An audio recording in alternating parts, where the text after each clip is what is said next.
I just wanted to quickly hand the floor over to. Thank you, Stefano. I'm Wickmate you all, and I can't believe it. I swear it's been 5 years because I still can't wrap my head around it. That's how it was, but it was a real struggle and intense. But thanks to you, it was bearable. Andrea, I'd like you to give me a couple of. You can't go through the whole legal argument, but give me a couple of quick pointers to help the audience understand some of these rulings. Just a few highlights. So, in a nutshell, I'll flip it around now. The discussion, I want to put myself in the shoes of the citizen. Speaking as a concerned citizen myself, and furthermore, he turns to his trusted doctor. Tonight, there are many doctors in the audience, including university professors of medicine and pharmacy and general medicine. So I'm a citizen who goes to my doctor. Later, I'll translate this into what it means in the context of the European Union. And the ability and the right that a doctor has in science and conscience to access certain documents that guarantee the safety of medicines, which is part of the legal process we've undertaken with Professor Van Friese. I asked my doctor if among the new medicines that have been put on the market at the union level from this regulatory body called EMA, which then has its own commission, several EMA commissions at the European level, and one of these is the Commission for Medicinal Authorizations, which studies authorizations for medicines for human use. And I asked this doctor if this new medicine is a medicine for my condition that is safe and effective. So, as a concerned citizen, I turn to my doctor.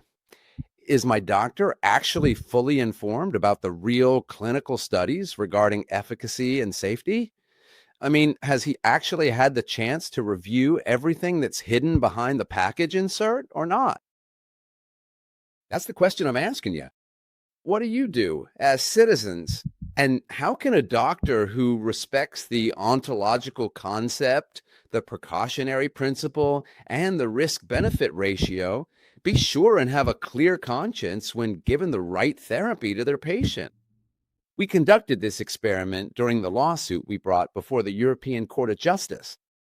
Since we were in litigation with the European Commission, we took the liberty of making a request to the court and then to the European Court of Justice, which later declared that the physician's freedom to treat is untouchable, that all doctors can deprescribe or refuse vaccines, so there are positive aspects as well. However, we requested access to the efficacy and safety studies for clinicians. In accordance with the formal recommendations provided by the Medical Committee for Human Use, a conscientious doctor is requesting an opportunity to investigate whether that widely publicized and controversial pharmaceutical drug is truly effective and safe for their own patient. What do you think happened? They didn't allow us access, so we don't know. We never got to see what was really going on behind the scenes. It has become so significant that, as many of you are undoubtedly well aware, even today, after 5 long years and still counting, it is still. The comprehensive final studies on required efficacy and safety, which were supposed to be officially submitted and reviewed when the full authorization was granted, have not yet been filed. That went well beyond the established deadline. The initial phase conditional authorizations. Here, this is a question I ask doctors. Maybe Vani can give us an answer. Then maybe if we have An operation quite a bit sooner. a hand splint. Here, however, I completely cast off the appearance of a tourist and transform into a local citizen. This doubt came to me, Vani. I said, how is it possible that not even my doctor, whom I trust, can tell if that drug is actually effective and safe? So how can they prescribe it to me? Thank you. Well, look, if for every drug and prescription we had to check whether it's truly effective and safe, you wouldn't get anything done because it's objectively impossible. But this is something different. It's different because they called it that. They called it a vaccine, but it didn't have the pharmacological characteristics to be a vaccine. It was defined as a vaccine because, according to the EMA's flowchart, gene therapy aimed at infectious diseases magically stops being gene therapy and becomes a vaccine. That doesn't change the fact that it's a different pharmacological class. So here we were dealing with something truly different, but the problem still exists today. I realized that I'm not able to determine the exact percentage, but a good portion of doctors, even today. For example, many still think that the reaction duration of this product is 24 to 48 hours, after which the RNA is degraded, which is what they told us, for instance, but that's a lie. And today, 5 years later, with full authorization already granted, for example, I challenge anyone to tell me, what is the reaction duration, for example, of mRNA vaccines? The answer is, just a few days ago, the former CDC president Redfield said, we don't know. And it's not normal to give people a product without knowing where it ends up and how long it lasts, which, by the way, are things I've always pointed out to them. The first time in the Senate, I said, look, I have Pfizer's biodistribution table, so why do you say it stays in the arm? Also, that's something simple to understand. If you're already lying about it staying in the arm when it gets injected, and that's not true, guys, that's just the beginning. Everything that follows comes from that. And most people, my colleagues and I, for example, when we ask if I request immunoglobulin G against spike antibodies 4 years after vaccination, they said no, that the antibodies dropped after just a few months. So you had to get the second dose, then the third, then the fourth, and then the booster. But what I mean is, and there are people 4 years after vaccination who still have extremely high levels. And doctors say, oh, that means you're protected. Like it doesn't even occur to them to ask themselves, the question is, how come? I'm overflowing with antibodies after 4 years, yet the state apparatus still doesn't take responsibility. That's what's sad. The truth is, doctors work based on clinical practice, not pharmacological knowledge. This is something that's more the responsibility of maybe university professors, who, in my opinion, are exactly the group that was completely absent in this whole story. Because if there was anyone who should have been able to warn us, protect us, and have the right expertise, it was the university professors. Italian universities have made a terrible impression in these years, but not just the Italian ones. Because they have basically certified the incompetence of those who are supposed to be competent. The role of the university is to create critical thinkers who are able to analyze situations, approach them from different angles, and find alternative solutions. But we've discovered the university has become a place that just standardizes the way people think. So at that point, what's the point of the university? It's mostly useless, and you'll see why. Soon, AI will advance. For memory, knowledge, and compliance, AI will definitely outperform us. But at this point, I might even say maybe we deserve it. I also wanted to expand a little bit more on this specific topic that Vani previously mentioned regarding exactly where the vaccine's effect actually comes to an end. And also what was just said about the cost-benefit ratio. Among other things I've done, because I participated for 2 years, I was a member of the COVID Commission, where we interviewed all the most important scientists responsible for the institutions on these topics, including the director of the EMA, Emma Cook. And among the questions we asked her was this one. How long does the vaccine stay in the body, and where does it go? And unexpectedly, she admitted that it's not true that it stays in the arm, and that, according to the studies they had done, it degraded in about 8 to 9 days, something that had never been admitted by anyone before. That's not even true. But compared to the full 2-hour wait we had been told about up until that point, it felt like it was, as they say, in quotes, an admission that they had always lied about that. As for the crucial balance between risks and benefits, that was a specific question I really and persistently pressed her on. First, I asked European Health Commissioner Kyriakides, but she didn't provide a direct answer. Then I asked her again, and she, stammering in a really embarrassing way, started to say, well, she basically made up some nonsense in which she basically said that to understand whether the risks or the benefits are greater, our committee of experts conducts a thorough evaluation.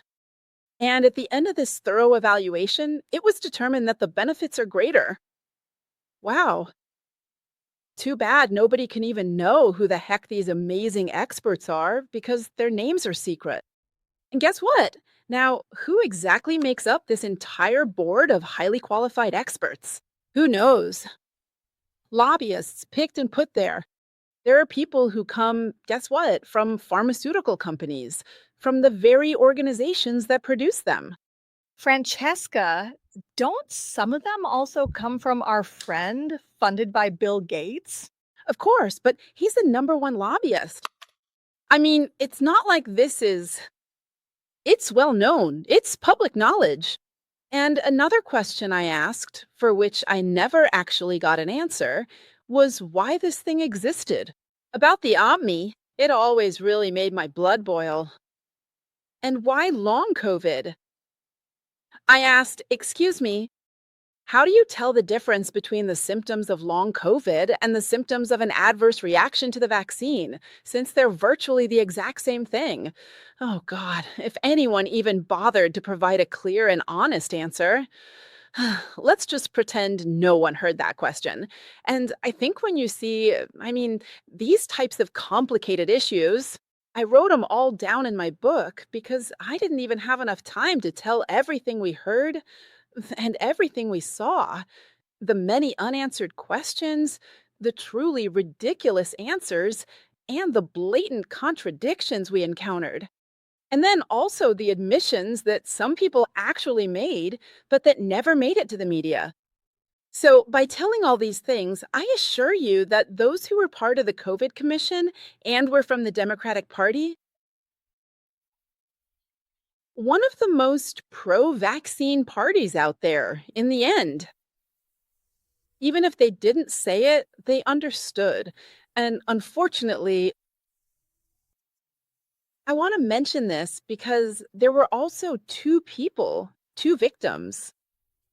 One was a French member of parliament from the island of Reunion who was a staunch supporter of vaccines, and unfortunately, her battle with cancer took a turn for the worse. And she passed away after getting several doses. And then there was a dear colleague who I will always carry deep in my heart, Michelle Ravasi from the Greens, French, a truly courageous and remarkable woman who was undoubtedly one of the most tenacious people I have ever known. She was outspoken in exposing the financial aspects of this whole mechanism, how the funding came about, the lack of transparency in the contracts, and so on. At a certain point, she was about to publish a major investigation into the vaccine contracts, including those for future vaccines. And suddenly, mysteriously, one day while she was coming to Parliament, she collapsed to the ground while walking and never got up again. I've never wanted to talk about it publicly because then people say, oh, well, you're exploiting her death. But I heard from people close to the family said she didn't have any heart problems. She had recently undergone a whole series of tests that showed she was in perfect health. But the official medical diagnosis revealed that she had unfortunately suffered from a sudden rupture of an artery in her heart, a complete arterial rupture. It's not clear what exactly split in two. Her heart was perfectly healthy, but that very morning she had stopped to have a quick cup of coffee at a local bar, and then she suddenly died just like that. It was a terrible tragedy. I honestly have to say that for the very first time after that terrible incident, I was truly and deeply afraid because I suddenly realized that this entire world doesn't stop for anything at all, no matter what. Because being right there on the front lines could really mean losing things that are truly important to everyone involved in this life. So I want to send a greeting, a prayer to Michelle.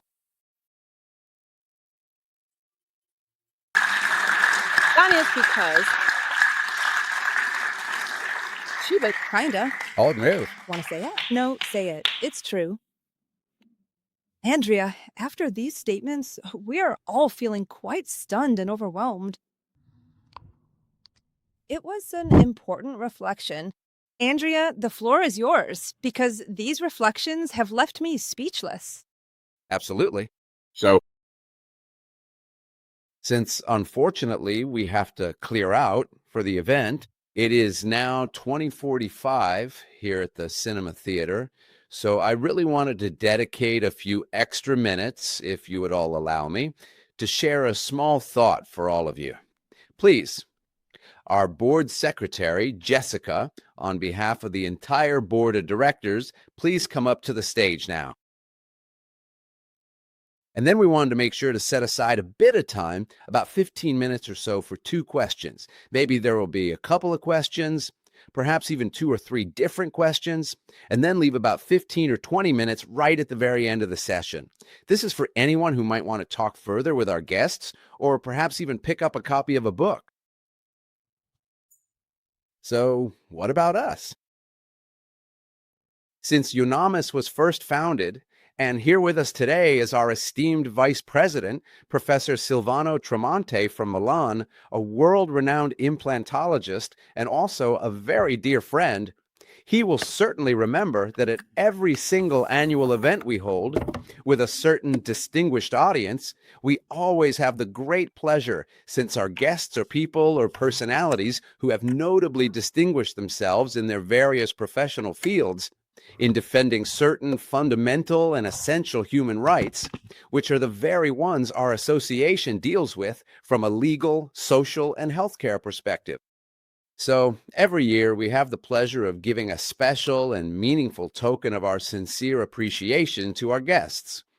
Our association's bylaws clearly state that the board of directors can officially bestow the prestigious title of honorary member or distinguished member. Specifically, this is for all those individuals who have distinguished themselves in a mission that perfectly aligns with and remains deeply consistent with what has been established. So, what exactly should I take off from here? Go. We have it. Stefano Puzzer. First of all, please give him a big round of applause.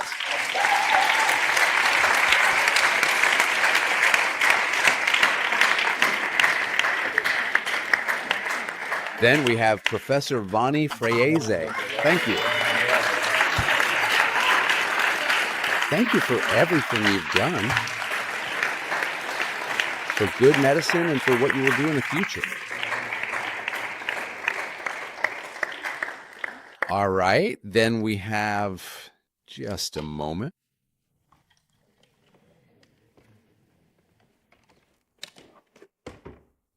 It's a plaque that won't open.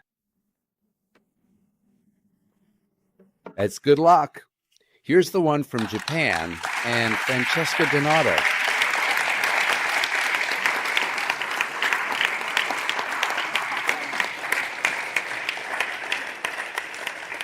An honorary member of our association. And then Laura Mana, no, because she's not available. I'm not honorary. whatsoever.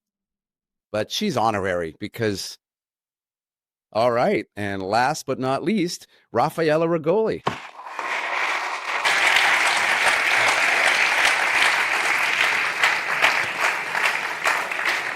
I would say that the reasons for this recognition hardly even need to be explained at all. Raffaella Rigoli, even for me personally, for my family and for my children, she has truly been a beacon, as we were just discussing a moment ago, of the freedom of information. So please give her another big round of applause, because it's truly an honor for us.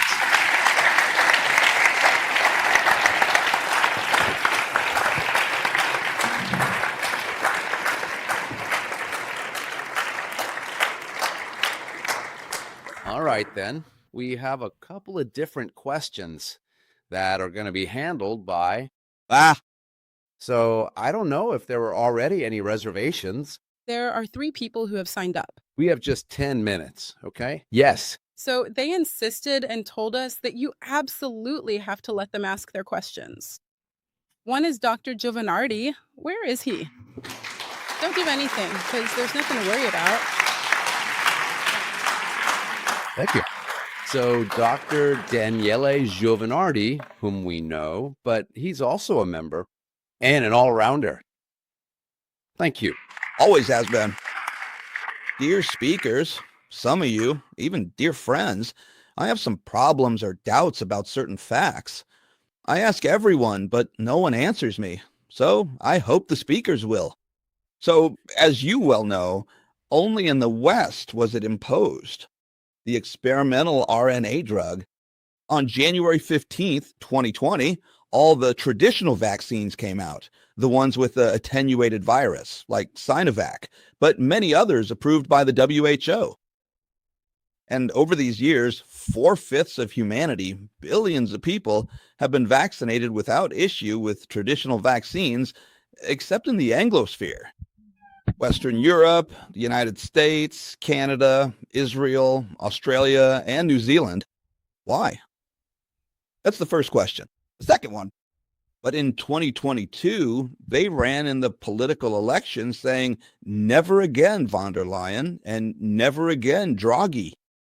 Now, those same people are proposing Draghi and von der Leyen. Why?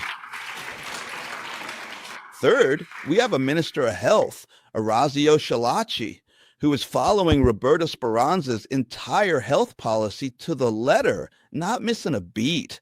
In fact, he's making it worse. He keeps recommending mRNA vaccines to children and women, pregnant women. Why is all this happening? Thank you. Thank you, Danielle. So, in response to the specific question concerning Minister Schillaci, it seems to me that all our guests, and maybe even I, could allow myself to provide an answer to this matter. Even lawyer Manna could give an answer. But maybe on the complex topic of why mRNA vaccines were so aggressively promoted in the Western world, while in so many other countries, ranging from Russia to Cuba, and indeed all the BRICS countries, these vaccines simply didn't take hold. Maybe, if they happen to be paying attention to me right now, Francesca Donato and Vanni Fraiese can provide us with a more complete answer. The question is, if I may clarify, why did mRNA arrive in the West, but not in any of the BRICS countries? Sorry, but I'll answer by saying that, in the sense that it was developed in the West, in America. Kennedy recently said, among other things, that actually the products weren't developed by Pfizer and Moderna. I'm not the one saying this. I repeat, it's the current U.S. Secretary of Health who said that they just put the Pfizer and Moderna label on it, and that in reality, it was produced by DARPA and the Pentagon. So frankly, at that point, asking a doctor why this is being used becomes a bit redundant. The reason is neither scientific nor, at this point, even medical. It's a political and economic reason, where, by the way, the military is also involved. So honestly, it's hard for me to make any sense of this. Let's just say the myth that this issue could have a scientific origin has been debunked. It clearly passes through the scientific side, but for example, hearing straight from the American health minister that it was also produced in military institutes, for instance, was something I didn't know firsthand. So at that point, the question becomes something else. I said, what kind of story have they told us?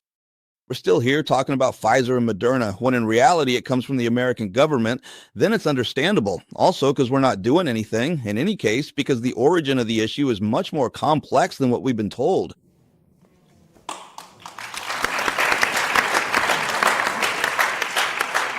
Then we have, there was like a question booked. The very first initial. Damn, what are we supposed to say? A Schillaci? Can I talk about this for hours? So there was actually this particular older gentleman who... Currently. Thank you. So my name is Luca. First of all, congratulations on the organization. Then I have some apologies for Stefano, which are kind of a prelude to my question. So I admit that back then, when, let's say, it came into the spotlight, There were a few situations that made me a bit suspicious. For example, I thought a Shaliro, a what? Puzzer, a man, names that are easy to identify. And I thought that if their names had been Francesco Cocchio and Daniele Giovi, they would have stayed anonymous, because we know the system is used to creating rising stars to steer public opinion a bit. Maybe they're even being directed from behind the scenes. So I apologize, even if you weren't offended. This little bit of suspicion of mine, it's only right that I express it by saying I've always admired you.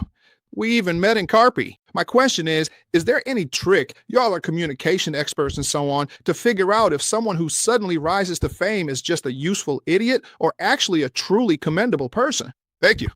Yes. Go ahead, say a couple of things. Me? You go ahead. Go with that one. Look, let me give you an answer. First of all, thank you for the apology, but it really wasn't necessary at all.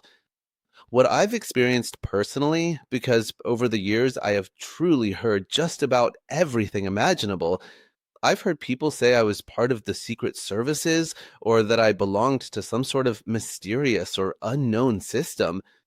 I actually had to look up what the term gatekeeper meant on the internet because I didn't even know what it was. I'm telling you, the only way for someone to really understand who they're dealing with is to actually get to know them personally.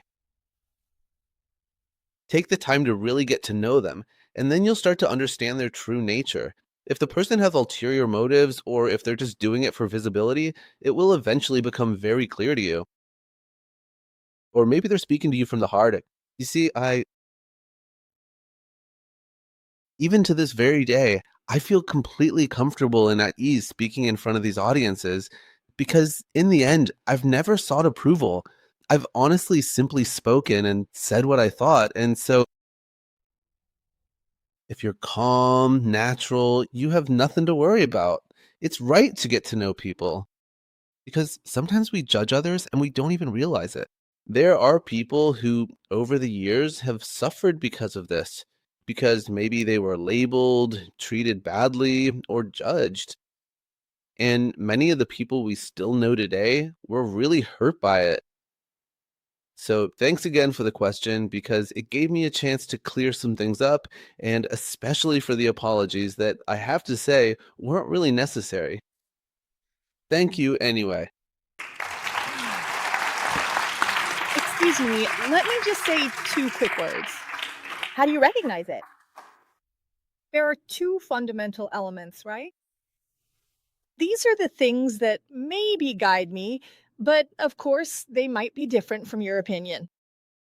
First, a person's biography, their life story, speaks for itself. A person's biography tells you a lot. If up until yesterday they were doing something completely different, they can't just suddenly become an expert. Basically, what someone has done in their life tells you who they are. Second, if someone moves. With a big organizational machine and a lot of money behind them, something smells fishy.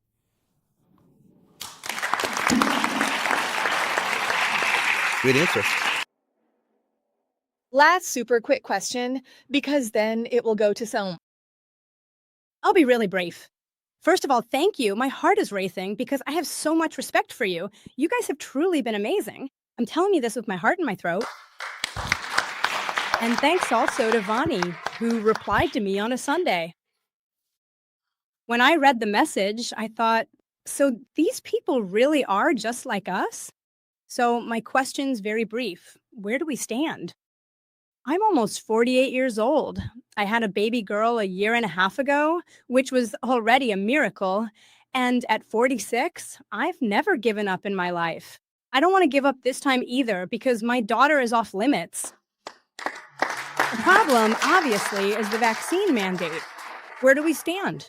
Because I'm sending my daughter, luckily there are a few people. I come from the province of Modena, even though I'm Tuscan. I think you can tell. There are a lot of people there who think like we do, and we're working to give these kids a better future. For these kids. But unfortunately, the mainstream media shows us the exact opposite, okay? So there's a lot of fear. I have a lot of friends who, out of fear, don't move forward. And it's not just the mainstream. You're seeing what's happening to the Del Bosco family. Good job. Like, not just that. The family from Arezzo? In Arezzo. Good job. But they actually put her in those terrible conditions. So I got a letter last week that wasn't even registered mail, okay? Just a normal letter. I'm pushing you. Very well done. Then, in the end, last year, I asked for a meeting myself because I said I was tired of getting letters. Look, I'll say two things really quickly. So, where are we at? We're at the point where, unfortunately, since we're living under the rule of vaccinocracy, we still can't get rid of it, but we'll make it. So, I clearly remember that I wrote a whole chapter about it in my book because Lorenzen and everything that came from that, the vaccine mandate, simply does not exist at all in other European countries, except for France. This is a crucial and very important distinction to make. The vaccination process might be the same, but it's not mandatory. So, what exactly should we be doing about this? Mandatory schooling, that is from first grade onward, takes precedence over the vaccine mandate. So, parents have to submit some forms and their fines or reports in progress. But nothing really happens. You just pay a fine and move on. For preschool, though, unfortunately, you have to choose home-based preschools. Why? Otherwise, in that case, the vaccine mandate in Italy takes precedence over the other. But I repeat, there are home-based schools, and they are allowed by law. Don't be afraid. Thank you. I'll give you a quick rundown of which 15 countries do not currently have mandatory vaccinations. So, they're all underdeveloped and every single one of the children have died. Austria, Denmark, Estonia, Finland, Germany, Ireland, Iceland, Lithuania, Luxembourg, Norway, the Netherlands, Portugal, Spain, Sweden. And out of Europe, the United Kingdom. So only us and France have them. Us, 10. France has 11. And who knows why we're the biggest vaccine producers. So, if I may, I would really like to take a moment to say something. Since we have also been honored to receive this prestigious award, and I am truly incredibly happy to have it. Andrea, could you stand up for a moment? I really wanted to take a moment to sincerely thank Eunomis because there are so many people out there who simply don't know about the incredible work you're doing every single day, how truly important it is for our community, and the many vulnerable families you're helping during this incredibly difficult time. I have firsthand experience of this myself, having seen your impact just 10 days ago, and it was truly life-changing to witness. So it's important that organizations like yours exist. As I said, in our own small way, back then we created the People Like Us committee. So I dedicate your award, I dedicate it to this wonderful family, which is people like us. Here, we're lucky to have Gabrielle with us, Claudio from Carpi, Ivano from Bologna, but I also want to thank the dedicated girls from Verona and from Brescia, and thanks to them, over the years, we've managed to help first the people left behind, and now the young men and women of our community. Those dealing with adverse effects, something like 180,000 euros in paid bills and grocery vouchers sent to their homes.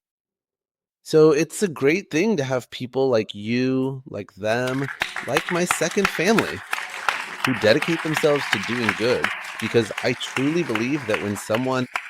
How many times have we been asked? So what do we do now? I think that's a question we've been asked, as if we were... I never really know what to say in response. I was saying, let's move forward with a smile. Remember to do good, because good always comes back, and above all, it costs nothing. So thank you so much from the bottom of my heart to everyone. Thank you, Stefano. Thank you, Stefano. Thank you, Stefano. Thank you. I'm coming. Sigh. Please be patient. Just a moment. I want to tell you that we don't like, it's our feeling, as Stefano knows well, we don't like to advertise ourselves, meaning that we try to use these events as well. And I'm also responding to someone who wrote to us. When booking these events, they also help us to gather some resources. And there are people in the room who know what I mean. We help people who have been suspended, and we provide them with legal assistance. We have almost 70 people harmed by the vaccine and 12 who have died. We are present in courts all over Italy. We are the first group that won the case for over 50s before Judge Passy in Monza. It's the first ruling of its kind in Italy by Ferrara Civil Court, and we're almost there. Our final hearing is in June. Someone now unfortunately confined to a hotel with neuropathy. That's you.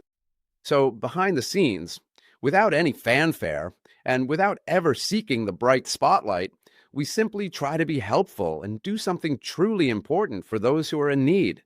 So thank you. Thank you all so very much for your support. So let's ask a quick question. Yes, let's take a question and then we'll wrap up. Go ahead, please. So first of all, sorry if I insisted on asking this question, but it's really important. First, I want to thank everyone, including Dr. Giovanardi and the speakers. I know all of you personally, but you don't know me. I've been following you for a long time. I'm an activist, just like all of us here. But what I'm about to say now is something that also puts me at great risk. We know what it means to lose loved ones.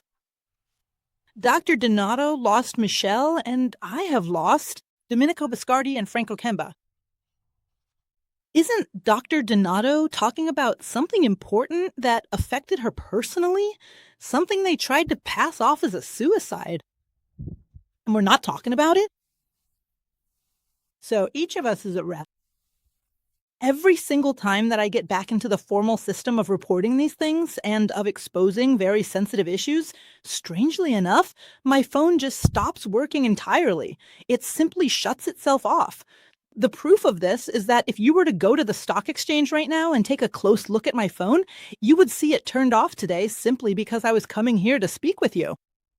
I am the person, just a moment, I'm almost done, who, thanks to Dr. Guarini's intervention, brought Raffaella's attention to the Caprese Michelangelo case. That was me, just as I've already been in contact with many doctors, like Vonnie. I know Barbaro personally, Trito, and all the others as well. So what I'm about to say today puts me at risk, but I want to say it in front of all of you. I didn't know where Moose was, but I did know very well what they're doing with geoengineering, which is being prepared, the same thing the doctor will explain clearly in her book, that they want to darken the sun with the 70 billion they've already raised. Right? So I knew very well that Harry, it was created by HARP in triangulation with the power ship. And when I saw the landslide in Missemi, I simply asked myself, but where is the MUS? I went to check and found out that the MUOS is in Missemi, and nobody knows about it. Why did Maloney go to Missemi just for a photo op? And nobody talks about it. The question is, we are here in the truth, suspended, and in the right to information. No one dares to say that there is a real and documentable possibility that they keep causing landslides in that country because they need to get it done. Just like they did in Gaza, they expropriated the rightful inhabitants of Rish Hashemi, who have now become a huge problem because they have 10 times more cancer cases than the rest of Italy. And all the no MOAS activists I'm in contact with have been persecuted. So is there anyone willing to say on a program, not just on social media, that this is what happened? Only Sarah Cunyo on Sola TV mentioned it, and even then it was just a journalist making the connection. She didn't go much further than that. But can we at least say that the MUOS facility in Sannacini definitely exists so that people know that the massive landslide isn't natural at all and that it's actually caused by those powerful microwaves overheating the fault lines? Does anyone have that kind of courage? Thank you. It should have been 1 minute, but took 4. Rafaela needs to talk. Standing up. I'll be quick. So, as I always say, it's one thing to talk about things on social media. It's another thing to find proof. On my channel, I talked about a part that had been published as a hypothesis, which could also just be a hypothesis. To say that's the truth, we can't say that. But I think things have been said that are so much more serious, and we've experienced it firsthand, being used as guinea pigs with the vaccinations.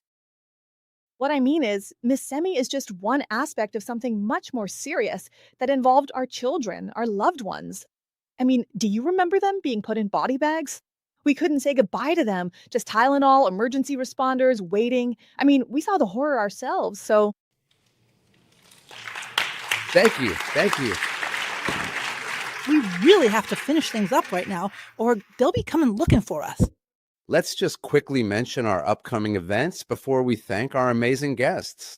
Starting February 14th through 15th, as you saw on the flyer at the entrance, the School of Homocybergenetic Medicine and Relational Epigenetics will begin. It's organized by our member, Dr. Luigi Marcello Moncellato, and is sponsored by our association, Eunomis. All the information you need is on the flyer. Then, in the spring and summer of this year, we will present 3 books by various authors, which will also feature contributions from doctors and lawyers. Some of our members will participate and will host talks with the authors.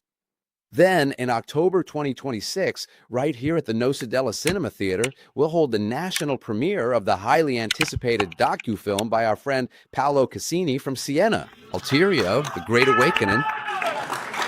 Should I share this news with you? As a preview, just like Eunomis, the Bologna Association, Edward Zenner, and the Italian Society of China, we'll have the exclusive in Bologna, the national premiere, and we'll also host a talk.